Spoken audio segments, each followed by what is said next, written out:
Welcome into episode 51 of the Level Flight podcast. My name is Connor. I've got Brian and Elliot here as well today. How are we doing, fellas? Just out here living.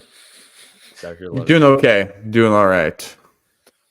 Doing all right. Yeah, the Jets, busy week. What we left off on was a disappointing 5-1 loss to the Los Angeles Kings. Then they go into Vegas and they lose, or they're in Winnipeg. My apologies. They're in Winnipeg. They lose 5-3. Then they go to Edmonton and beat Edmonton 3-2. And then last night, when you're hearing this 2 nights ago, the Winnipeg Jets beat the Blues 4-2, their first divisional game of the year. We'll get into all of those, but first off, for our people on YouTube, I clearly have a green screen behind me. I've been fighting with it all morning. What? You're not hanging out downtown? At night? No, despite it being the morning when we're recording? LFB live from what street is this? Donald and Portage and Donald, yeah. Anyways, no, I'm not on Portage and Donald right now. I am in my room with a green screen behind me, but as you can see, when I lean forward, I go inside Canada Life Center. So we were having some technical difficulties, to say the least. But if you're on podcast, this is all like a moot point. This means nothing. But yeah, you're having green screen difficulties. I'm having brain difficulties today. Yeah, lots of difficulties. Already had issues with his mic. Yeah, I couldn't even hear the guys that start. We were going to go start right away, and yeah, we got all off track because I couldn't even hear them. We were all trying to figure out our issues. I was playing around with the green screen. This is what I settled on, and we'll see how it goes, how it rolls. Yeah, let's get into the actual games. Vegas, they lose 5-3. I thought they played great in this game. We don't have to talk about it too much because it was now a week ago that this happened. But their first game without Velarde was kind of a question mark. How are they going to look depth-wise? And I thought all 4 lines looked great. I thought they controlled the pace of play. Some plays here and there that the Jets missed and Vegas won. I don't know if you guys saw it the same way, Brian. Yeah, I mean, it was one of those games where it was just, despite how good they looked and they were out shooting them like crazy, it was just when Vegas actually got a chance, it would go in. Yeah. It was frustrating because they would tie it and then suddenly Vegas would go ahead, or the Jets would do something and Vegas would immediately counter it. But in between that, it would be all Jets. So It was one of those really frustrating games. A few of those goals, I'm sure Brossoit would like to have back in his first game against his most recent team. I was going to say former team, but that's also us. That leaves it up for debate when you say former team. It's just Also, another team the Jets have played recently is also a former team of his. But right, we'll get that's the next game. But just quickly, I thought the Jets were either even with Vegas the entire night or they were ahead. The only time that I felt like Vegas was playing better than the Jets was when the Jets would make a mistake. That was really all it came down to. Every time the Jets made a mistake, Vegas capitalized. And every time Vegas made a mistake, the Jets didn't capitalize, but they capitalized on random other opportunities that they got. So I think it's a good sign for a team that was 1-2 and left the night 1-3. I don't feel that bad about that loss because I think on a different night, the Jets win. Yeah, and that's what Vegas does, is they force you to make bad turnovers, bad defensive turnovers in your own zone, and then they capitalize, and Jack Eichel scores an incredible goal to give them the win, right? They're the game-winning goal. So, like you said, this dropped them to 1-3, but there was a lot of signs that were encouraging, and then they go into Edmonton, a team that was also 1-3 at the time, and they got the point. They went to overtime. We'll get to the overtime usage in a second because I know we have thoughts. Not even the overtime usage, but the late third period usage as well. But the game as a whole, what were your guys' thoughts? I mean, there were encouraging signs, even though they were 1-3. Edmonton was 1-3 as well. It was kind of a desperation mode for both teams. It's game 5, so it's not like it's Edmonton's season is not over. But yeah, it's still kind of like, okay, we got to get some wins under our belt here. Brian, what were your kind of initial takeaways from the Jets 3-2 win over the Oilers? Horrible start. It was 2-0 Edmonton in the first 6.5 minutes of the game. And from that point, like, it was, having seen how they had looked up to that point, it was not a great look. And also, it's not terrific for a guy like Hellebuyck, who is under some scrutiny because of his start. And I know he's had slower starts, but up until that point, he allows the 2 goals. It's like, I don't know which version of Hellebuyck this is. But no, then they pulled it together and brought it back and capitalized on some stupid mistakes from Edmonton. Yeah, like it's a matter of, it was a hard fought win. But no, like that first period was just terrible. Like they managed to get out of it only down the 1, but they were outshot big time and just made some really dumb plays. Yeah. Elliot, what were your thoughts? I thought they did well in trying to, like, until McDavid got hurt, I thought they did really good in minimizing his opportunities of like trying to get up and go or him trying to enter the zone. I think they did a good job on that. I think that if you take a look at everything else, it was sloppy from both teams. I think I saw a tweet from Marat basically saying like,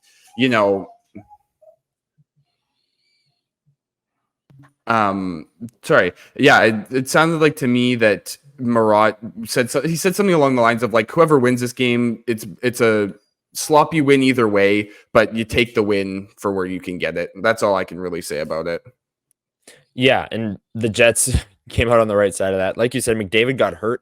I think it was roughly with 6 minutes left in the third period there. It wasn't really like a play where McDavid was clearly hurt. It was like, where's McDavid? Because it was, 3 minutes, 2 minutes left, and he was just not on the ice, and people were starting to wonder, okay, he's not benched. Like, you're not ever going to bench Connor McDavid, so he must be hurt. And then the Sportsnet broadcast, I think, did find something. There goes Elliot. We'll see if we can get him back. But anyways, McDavid hurt. Josh Morrissey after the game was like, did I notice? Haha. Great question. Like, of course I noticed that Connor McDavid wasn't on the ice late in the third and into overtime. Another player who wasn't on the ice late in the third and into overtime, Cole Perfetti. So he took his last shifts with 7.5 minutes left, roughly, in the third period. Didn't play overtime. I want to get your thoughts, Brian, on what you think led to that, because we've seen Bonus kind of do this in the past where he shortens the bench. Cole Perfetti's usually a usual culprit. Nikolai Ehlers is another one. But what were your initial thoughts? I mean, we've seen it before, so it's not really something that's new. But in this game, did you think it was the right move to kind of sit Perfetti for the last 7 minutes and into overtime? No, it was not, because that second line was actually clicking, and they were the reason that a lot of the the pressure was coming in the third, and they had a lot of really good shifts. And I think that the last thing you need to do is shorten your bench when it's in a close game. There is not a reason for you to say, oh, we're going to give in offensively. You play the better offensive lines, and that line had some great success. And it's also the fact that Perfetti's no slouch defensively. And what's also frustrating about that is the whole thing was last year he had that weird quote about how he doesn't like Perfetti's game along the walls late. And then they moved him to center to start the year, and then they gave up on that after 2 games. And now they're sitting him again. Like they're absolutely sabotaging their own assets. Like that's not what you do. Like if you don't like him along the wings, so you're forced to sit someone late in every game that's close, then keep him at center. Like there's no reason then to have that issue then.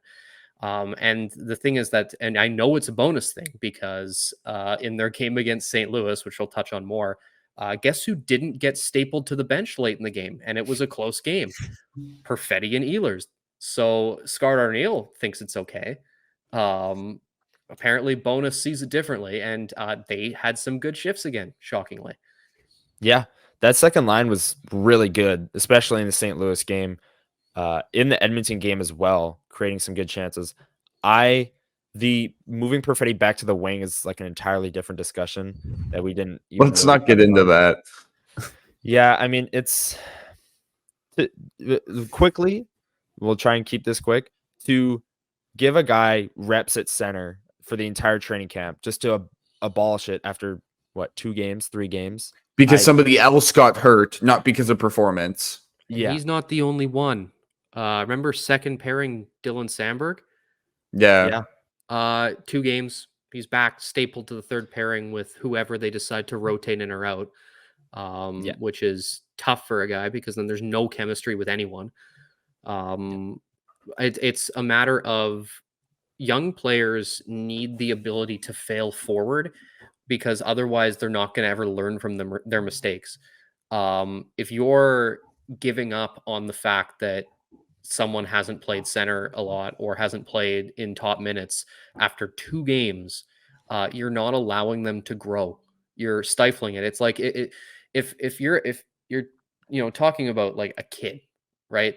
And sometimes you have to let kids do things that maybe they might struggle with because otherwise they're going to be tentative going forward because they are either self-sabotaging or they think someone else is going to not see what they're doing is proper. Right. Perfetti at center, especially, they made the whole point about how he was drafted as a center, his future's at center. And then after 2 games, they didn't like what they saw and they say, okay, that's it. Like, I'm sorry. Like, first of all, the confidence of the player must be like, oh, I must have done horribly. But then you're also going back on everything that you said. Like, don't make these, big claims that, he was drafted as a center when clearly there's a disconnect here and you're not allowing him to grow as a player because you're just saying, oh, 2 games, not good, move on. How are you supposed to grow? Yeah, and I think a good example of this is Jack Hughes, right? Like the Devils played him huge minutes as a rookie, and he was analytically, he was one of the worst forwards in the league. I remember seeing people were calling him a bust. Oh my goodness, how could you waste a top pick on this guy? And now look, he's got 14 points in 5 games with the Devils, and the Devils are going to be one of the best teams in the league. I'm not saying that Cole Perfetti would be as good as Jack Hughes if he was given this opportunity, but it's the throwing them into the fire and having them learn on the fly, especially for a team that needs Cole Perfetti to pan out as a second line center, as a top 6 forward. I would think that that would be the best course of action for him. And Bonus's reasoning as to why he moved him back to the wing was because, well, he's played there before. And I just don't know if that's the best reasoning. I think as Bonus said, going into training camp, like you said, Brian, he was drafted to be a center. They said this throughout training camp. We're going to give him that opportunity. And then to pull the rug out from under his feet after 2 games, I'm interested to see if he goes back to center or if that's it. If that is, I also thought he he's a was winger. fine. Like, it wasn't like he Yeah. was glaringly bad at center. Like, No, not at all. I've seen worse centers come through this organization. Yeah, he was a good center. Like, he's a smart player. He's got great vision and passing, as we know, as we'll get into the St. Louis game. But he's a natural center. He said it took him a few practices to get back into the swing of things during training camp, but then he felt like he was, back in the rhythm. He sees the ice well. He was in good spots, I thought. And yeah, was it the LA game that he moved back to the wing? Or was it the Yeah, Vegas because they game? threw everything into chaos as soon as Velarde got hurt, which is I have a whole other set of issues where it's like the first couple games they looked fine, and then the second that a forward gets hurt, you have to shuffle everything. I don't quite understand that. Yeah. But no, it was that game too because then they moved Nemesnikov back into the middle on the Right. second line. Which listen, I like him. He is one hell of a worker. But I don't think he's suited to be the second line center for this team. I also think let's transition to the St. Louis game now because the Jets win 35% of the faceoffs in this game. And I Yeah. think the biggest reason for moving Nemestikov to second line center is because of faceoffs. The biggest thing with Cole Perfetti through training camp was he's got to get better at faceoffs. He's got to learn how to take draws. He's got to, learn how to be an NHL center. And then in a game against a divisional opponent, you lose 65% of faceoffs. It's like, well, what's the point? I don't really see it. The second line still played great, I thought. Perfetti had a really nice pass to David Gustafsson, who Oh, scored his second career goal, his first coming back in 2019, I believe. 2019, we weren't even at CMU yet. Like I was still in high school. That's a long time ago, 2019. So David Gustafson, rightfully so, after the game was all smiles in his post game, answered every question with a grin ear to ear. He's loving life. He scored second career goal to get the Jets on the board. Um, what were your initial thoughts from this game? I know the bottom six came through with Gustafson and Appleton, and that's a promising sign. But were there any other sweeping takeaways that you saw? I just thought it was just another sloppy start. Like that Yeah. first period was rough. And I feel like since the Velarde injury, we're seeing it more where the Jets just are back into that slow start, and that was a huge issue last year, where Yeah. it felt like they were always trailing immediately. So they got lucky where they were able to not, go down because the Blues were equally sloppy. But the Blues are a team you got to beat because that's not a good team. Yeah. And I think they managed to figure things out in that second. It was closer than it should have been, but and I saw it. I didn't. I was on the way home driving, and I didn't get a chance to see the goal that made it 3-2. But I heard from several people that it was a dumb turnover behind the net. Uh, and I think that we're also seeing, and this is, I don't think it can be really disputed at this point. The Jets make a lot of really stupid mistakes, and they're lucky Yeah. that a lot of them don't hurt them, or they come in a situation where it's not, changing a lead or tying things up. But I think that there's been a lot of situations. I know it's early, but considering this is largely the same team, they're making a lot of really dumb mistakes, and I that's something I'd like to keep an eye on. But luckily, they didn't come back to bite them in a divisional game that they needed to win. They should win, and they did. Yeah. And you talk about it costing them. It did cost them in that Vegas game. Like we talked about how they controlled the pace of play, they controlled the shot share, the expected goals. And what was the difference? A few bad mistakes, a few bad turnovers, a few bad penalties. Boom. Vegas is good enough. They're undefeated still. They're 7-0. They're good enough that they'll just capitalize and take the win and walk out of Canada Life Center with a 5-3 win. But Yeah. back to St. Louis, I agree. This first period was rough. I mean, just from even an entertainment perspective, it was just not really fun hockey to watch on either side. Then the Jets come out in the second period, and I think the Blues only had one shot attempt in the first half of the period or something like that. And then the Jets score the two goals quick, Gustafson and Appleton. And then, yeah, like you said, that turnover late, Josh Morrissey kind of just shoulder checks and throws it right up the middle of the ice. I think it goes off Mason Appleton's skate right to Robert Thomas, who's got time to like make a sandwich, eat lunch, have a coffee, and then shoot the puck on Connor Hellebuyck and score, obviously, because if you give an NHL forward that much time, never mind Robert Thomas, most Yeah. likely they're going to score. But yeah, Connor Hellebuyck, the first star of this game, I thought he was great again after Yep. the Oilers Looks like game. Hellebuyck. He looks like Hellebuyck. And then the Oilers game, yeah, he looked great. This game, Kyra had the two breakaways in the second period. Hellebuyck was up to the task. The two goals that he gave up, you can't really blame him. And the saves he did make, he looked, yeah, like you said, like Connor Hellebuyck. And that's a welcome sight for the Jets going forward. Do you have any other takeaways from this game? Not really. It was very much like an early season game, Yeah. that you're just seeing a lot of stuff that get a little bit irritating, that you need them to clean up as they go further. But no, that's about it. I will say the power play was also pretty rough. I saw you tweeted out that their power play is kind of abysmal looking for sure. And they went I don't over know 3. what the exact fix is, but I we're now don't either going because on like almost a full calendar year where it's looked just awful. yeah. And I don't know what it was. Maybe it was Velarde and his presence and being like kind of a bumper below the goal line guy. But that first Calgary game, they went 0 for 4, but I thought they generated a ton. And then the Florida game, I think they got 2 power play goals or something. Like their power play started the season okay, and it was like, all right, here we go. And then I guess Velarde went down, but Iafallo scored the power play goal against Vegas. I don't Yeah. know. It's just I don't know what it is. Like you said, I'm kind of lost, but this 0 for 3 against the Blues looked rough. Like I don't think they generated one high danger chance in the power play. I It don't felt have like that. it was a momentum killer. Like it was like, Yeah, can they decline the penalty? Because like they would go on momentum power killer. play and somehow they would generate less than they were at 5-on-5.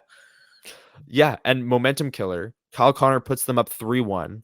And then on 4-on-4, and the Jets have a minute and a half of power play coming up.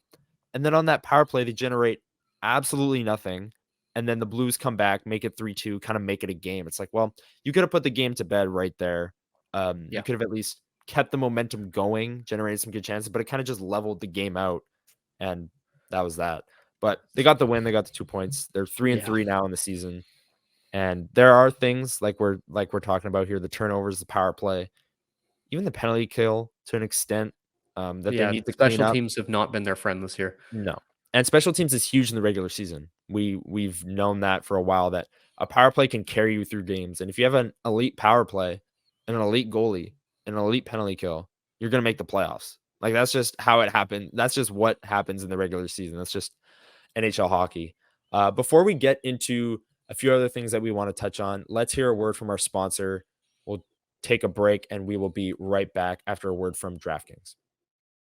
The NFL season is going strong, and DraftKings Sportsbook is hooking up new customers with an offer that's even stronger. Bet $5 on any game this week to score $200 instantly in bonus bets. And DraftKings isn't stopping there. All customers can take advantage of a sweetener offer every game this October. Get in on the game day greatness. Download the DraftKings Sportsbook app now and use code THPN. New customers can score $200 instantly in bonus bets when you bet 5 on the NFL. That's code THPN only on DraftKings Sportsbook, an official sports betting partner of the NFL. The crown is yours. Gambling problem? Call 1-800-GAMBLER or visit www.1800gambler.net. In New York, call 877-8-HOPE-NY or text HOPE-NY. In Connecticut, help is available for problem gambling. Call 888-789-777 or visit ccpg.org. Please play responsibly. On behalf of Boot Hill Casino and Resort in Kansas, licensee partner Golden Nugget Lake Charles. 21 plus, age varies by jurisdiction, void in Ontario. Bonus bets expire 160 hours after issuance. See sportsbook.draftkings.com/football terms for eligibility and deposit restrictions, terms, and responsible gaming resources. And welcome back into episode 51. I forgot to say before we went to break, but if you're on YouTube, you already noticed Elliot had to go. He was having some audio issues. We said before we started, I'm having green screen issues. Brian is having migraine issues. Elliot's having audio issues. So 2 of us are still here. And yeah, but just wanted to let everyone know who's on podcast who can't see that Elliot is not here, that he'll be back for episode 52. I'm sure he'll get those audio issues figured out. And something did happen with Rick Bowness. There's a reason he wasn't on the bench against St. Louis. His wife, Judy Bowness, suffered a seizure and was in the hospital. I believe it's being reported now that she's out of the hospital. But yeah, Rick is taking a leave of absence, as you can see here from the Jets PR account. And Scott O'Neill is going to be the head coach for the time being. I'll let you take this one, Brian, but obviously thoughts and prayers are with Rick and Judy. And we're just hoping that she can get as healthy as possible as quickly as possible. Yeah, I mean, I just to kind of echo that, like, just our thoughts are with the Bonus family. I'm sure this has been a very, very difficult time for them, and that hopefully that Judy has a nice, quick, and full recovery from this as they work through it.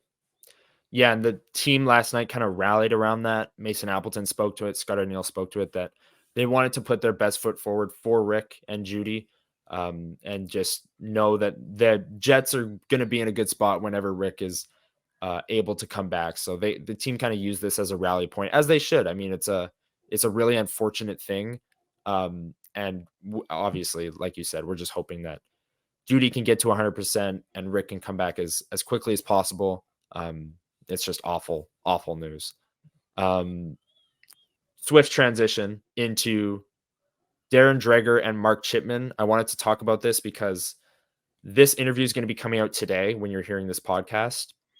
And Winnipeg Sports Talk posted a clip of the interview from TSN. Basically, Dreger asks Mark Chipman, is there any chance of a sale, a relocation? Mark Chipman says no. He lists all the reasons why they got into this in the first place and how, the heartbreak of the team leaving. He sees why people would think that, but there's no chance, et cetera, et cetera. Last night, I think it was 11,126 people, new record low for attendance. I don't think we can go this podcast without talking about it, just because we didn't bring it up last week enough, I don't think. And it's an issue. We know the reasons why. I think I wrote about it. I think, the economic impact is way more of an issue than anything when you talk about in-game entertainment or any of that, ticket prices, any of that stuff. I don't really think is the biggest reason. I think the fact that people are trying to save money everywhere they can is the biggest reason. And Chipman said, we had 10 years of sellouts, and then we've had 2 years of issues due to a pandemic. He said it would be a little extreme to just move the team right off of that. But what were your thoughts on? We'll recap the interview next week, I think, because the full interview will be out, and we can discuss that. But you see the clip, you saw the attendance being a record low. Do you think it's kind of the right thing for Chipman to have an interview, speak to the people, reassure them that this team's not moving? I mean, considering there's very few actual on record things of him coming out and talking about attendance struggles or team struggles or anything. So I think it's important to note that. That being said, my whole thing with that is, regardless of what's asked, you kind of know what's going to be said already, because he's not just going to come out and outright say, no, we're struggling, or, rehashing. Because I think it needs to be said, though, that in the initial press conference of the team returning in 2011, Bettman essentially said the only way this works is if you sell out at the smallest full-time building in the NHL. You can go about the whole Arizona thing. That's, as far as they can say, is temporary. This arena is here for the long haul here. So considering it's only a 15,000 whatever seat arena, if you're not selling 4,000 tickets, questions will be asked and questions should be answered. And I think too, I don't really know exactly at this point the one reason. I'm sure it's a multiple different things, but we were out last night, so we couldn't. There was still 11,100, whatever it was. We got an email offering us $60 lower bowl tickets.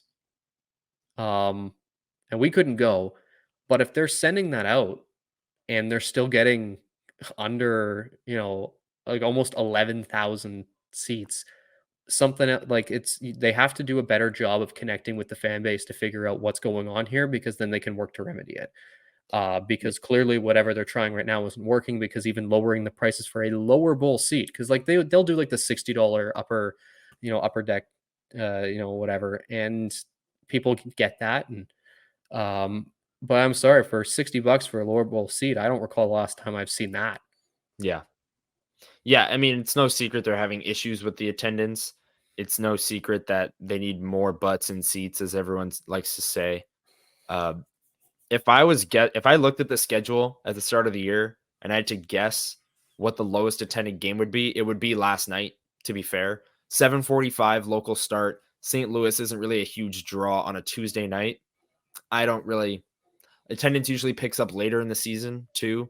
We're 6 games in.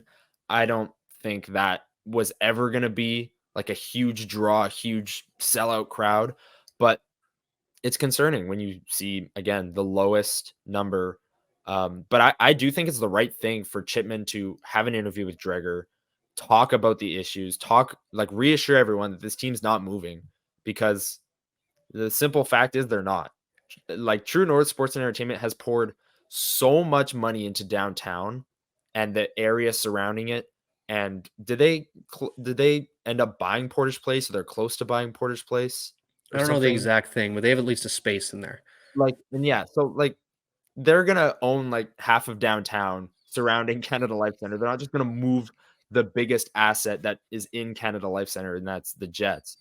Um, there's no chance, in my opinion, there's zero chance they move at least for 15, 20 years because of the ownership group and how much money they've poured into downtown. I just don't see it happening, even if it's at 11,000. Also, another thing I want to note, these games have been Tuesday night, Thursday night games. I want to see what the attendance is like on a Saturday night game, no matter the opponent. Monday night next week against the Rangers should be a good one. Original 6. You should sell a little bit more than 11,000 in that one. Blake Wheeler's return. Blake Wheeler's return, although I don't even know if he's playing. I saw he got benched. Oh yeah, they cut his shifts all the time. I was talking to one of the guys actually in our fantasy league, another Connor, one less N than you. He's a Rangers fan, and essentially they just cut shifts a bunch. So it's because that's the thing, he plays with on the third line with guys that don't really do much offensively, which is really all he can do. So yeah, I don't know if it's working because we're seeing an issue with his ice time, an issue with who he's paired with. So yeah. Well, that game I think should sell more, like you said. Blake Wheeler's return, original 6. We'll see if he plays more than 9 minutes, 10 minutes that night. But yeah, it should be a big one.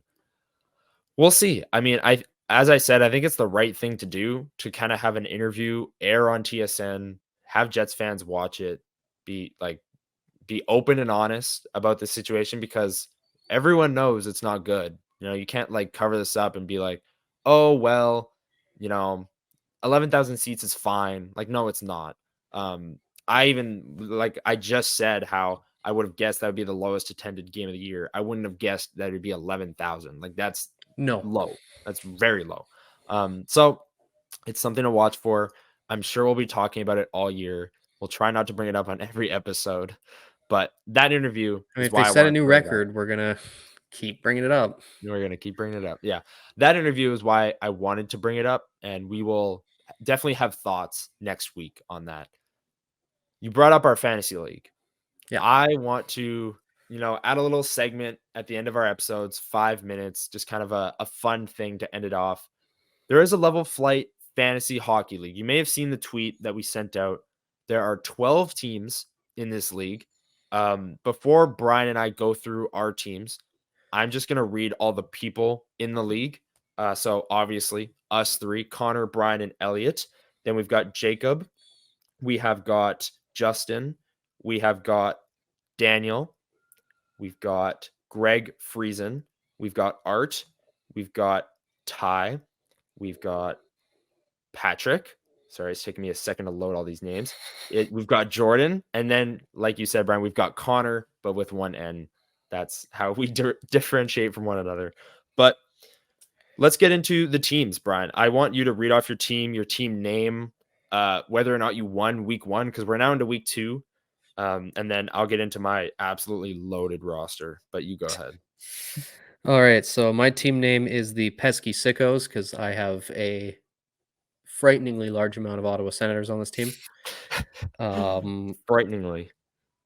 And so right now my roster is John Tavares, Joel Eriksson, Jason Robertson, Brady Tkachuk, Brian Rust, Claude Giroux, Evan Bouchard, Jacob Slavin, Jake Sanderson, Justin Falk, Jacob Trouba, Andrei Kopitar, Sebastian Aho, and Teuvo Teravainen. And my goaltenders are Andrei Georgiev?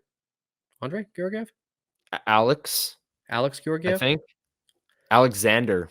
So, yeah. I'll take a win on that one for Alex. That's the thing. I just call them by their last names normally. Yeah. So yeah. It's A. So, and then Jeremy Swayman. Nice.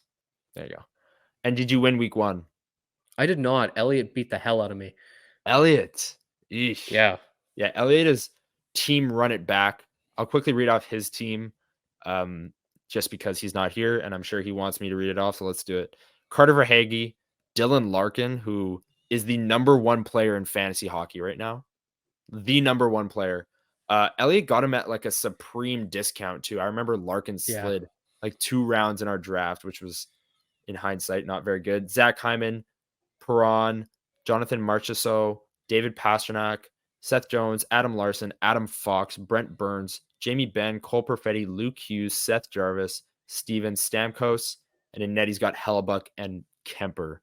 He's got a loaded team. I'm not going to lie. Looking at his team, I mean, the fact that he got Larkin that late and still has, Adam Fox, David Pastrnak, like his team is really good, and 2 good goalies in Kemper. And I don't know how many games the Caps are going to win for Kemper, but yeah, still a loaded roster. Now, my team is the Eichel Scott Paper Company. Obviously, a play on The Office, Michael Scott Paper Company. Let's get into it. Obviously, I've got Jack Eichel. I've got Tage Thompson. I've got Dawson Mercer, Alexander Ovechkin, Alex DeBrincat, who is the second best player in fantasy hockey behind Dylan Larkin. Obviously, those 2 players are just lighting up the league. Vladimir Tarasenko, Tom Wilson, Cale Makar, Thomas Chabot, Sean Dursey, Moritz Seider, Matt Zuccarello, Torrey Krug, Evander Kane, Gabriel Velarde in my IR spot, waiting for him to come back. Linus Allmark, Freddie Anderson, Devin Levi are my goaltenders. And I won week 1, and I'm projected to smoke Jordan week 2. So things are looking up for the Eichel Scott Paper Company. And we've got 2 divisions. We'll keep you guys updated, sporadically throughout the year on which teams are dominating, which teams are not. And yeah, this is the first time we've done this.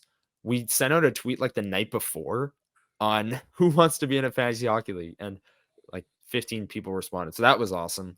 Thank you to everyone. By far the best team name is Ty with all Dzingel ladies. I almost forgot to bring that up, but So good. Just so good. There's some good team names in here, but yeah, great league. I think you were saying it was your first time playing fantasy hockey, or that might have been Elliot. I did it like half a decade ago, and then I just never went to the effort of doing it up until this year. So nice. Yeah, so very, very new league. We'll keep everyone updated on the whereabouts of the standings and all that. I'm sure I'll be near the top, but all cockiness aside, I think we're out of here. We have no more thoughts on the Jets. Watch for that Chipman interview tomorrow. It's going to be an interesting one. And then coming up, they've got Detroit. We just talked about Larkin and DeBrincat and how hot they are. They've got Detroit on Thursday in Detroit. And then Saturday, they've got the Montreal Canadiens in Montreal. Hockey night in Canada. It's going to be a good one, a good week coming up. So episode 52 next week. Make sure you tune in. Make sure you follow us at Level Flight WPG. If you're on YouTube, make sure you subscribe, like the video, leave a comment, leave a review, whatever suits you, help us out, shout us out. Brian, unless you've got anything else, I think we're good to get out of here. I think we can wrap. Let's do it. All right. Check us out next week. And thank you everyone for listening. See ya.